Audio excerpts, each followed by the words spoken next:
Assalamualaikum warahmatullahi wabarakatuh. Selamat pagi dan salam sejahtera untuk kita semua. Pada kesempatan ini, kami kelompok 2 peserta Laksar PTDS 2022 Angkatan 65 Pemerintah Provinsi Kalimantan Utara akan berbagi pengalaman mengenai pembelajaran secara blended learning, baik asinkronus maupun sinkronus, di mana pembelajaran ini dibimbing oleh video suara PPSDN Kalimantan Utara, Ibu Wahyu Ego Handayani, SPD MPD. Sebelum kami memulai diskusi ini, izinkan kami memperkenalkan diri masing-masing. Pertama dari saya sendiri, Ketua Kelompok. Perkenalkan, nama saya Rio Abraham.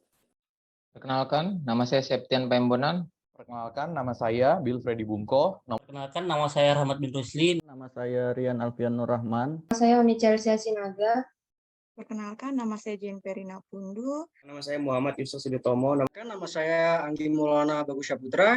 Perkenalkan, nama saya Rasida ANDK. Silakan. Terima kasih atas waktu dan kesempatan yang diberikan kepada saya. Di sini saya akan berbagi pengalaman selama mengikuti proses belajar harian MOC dan Distance Learning. Pembelajaran harian MOC dan Distance Learning merupakan hal baru yang pernah saya ikuti. Untuk itu, dibutuhkan adaptasi baik dalam proses pembelajaran, pengerjaan tugas, dan menjadikan saya untuk lebih memahami teknologi.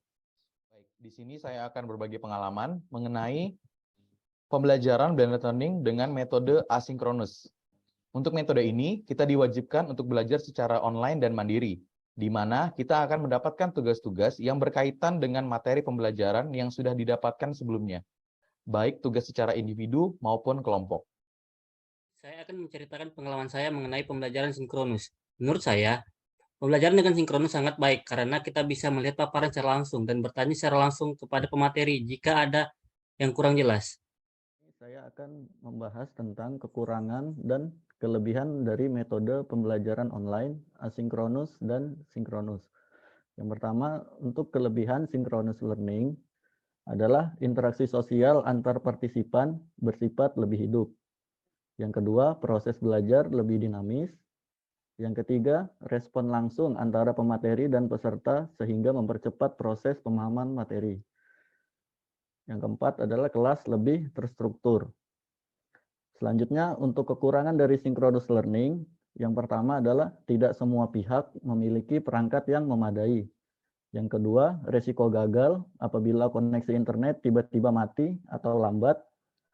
Yang ketiga, terkadang sulit untuk mengatur jadwal yang nyaman bagi setiap pihak.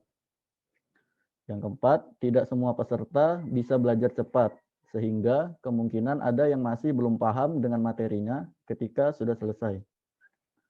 Selanjutnya, untuk kelebihan asynchronous learning, yang pertama adalah jadwal fleksibel untuk setiap partisipan. Yang kedua, setiap peserta bisa belajar dengan ritme masing-masing. Yang ketiga, akses lebih mudah untuk peserta yang perangkatnya terbatas. Yang keempat, lebih hemat untuk kuota internet. Untuk kekurangan dari asynchronous learning, yang pertama adalah minim interaksi sosial karena partisipan tidak terhubung secara langsung. Yang kedua, komunikasi tidak langsung terkadang justru menyulitkan peserta untuk memahami materi. Yang terakhir adalah resiko adanya peserta yang menunda-nunda pekerjaan. Sekian dan terima kasih. Pada Oni, saya persilahkan. Pada agenda 1, ini kita mempelajari tentang sikap perilaku bela negara, di mana terdapat 3 pokok bahasan, yaitu yang pertama, wawasan kebangsaan dan nilai-nilai bela negara, yang kedua, analisis isu kontemporer, dan yang ketiga, kesiapsiagaan bela negara. Agenda 2, kami mendapatkan 8 hari pembelajaran secara MOC dan 4 hari pembelajaran secara distance learning, yang membahas materi tentang nilai-nilai dasar PNS seperti berorientasi pelayanan, akuntabel, kompeten, harmonis, loyal, adaptif, dan kolaboratif. Agenda 3 kali ini kita mempelajari yang pertama, Smart ASN. Sebagai ASN, kita harus memiliki dan menguasai cara bermedia digital secara bertanggung jawab. Ada 3 materi pokok dalam Smart ASN ini, yaitu yang pertama, literasi digital, kedua, pilar literasi digital, ketiga, implementasi literasi digital dan implikasinya. Kemudian, manajemen ASN. Manajemen ASN adalah pengolahan ASN untuk menghasilkan pegawai ASN yang profesional, memiliki nilai dasar, etika profesi, bebas dari intervensi politik, bersih dari praktik korupsi, kolusi, dan nepotisme. Dalam manajemen ASN ini ada 3 materi pokok yang kita pelajari. Yang pertama, kedudukan, peran, hak, dan kewajiban dan kode etik ASN. Yang kedua, konsep sistem merit dalam pengolahan ASN. Yang ketiga, mekanisme pengolahan ASN. Demikian, terima kasih. Saya dalam pelatihan dasar CPNS Agenda 4 mengenai habituasi, yaitu ASN dituntut untuk bisa membiasakan diri dengan suatu keadaan lingkungan. Nilai dasar ASN baik secara proses internalisasi dan dipersonifikasi agar menjadi ASN yang profesional sebagai pelayan masyarakat. Sekianlah tadi pemaparan yang telah disampaikan oleh teman-teman kelompok 2. Selanjutnya saya kembalikan ke ketua kelompok.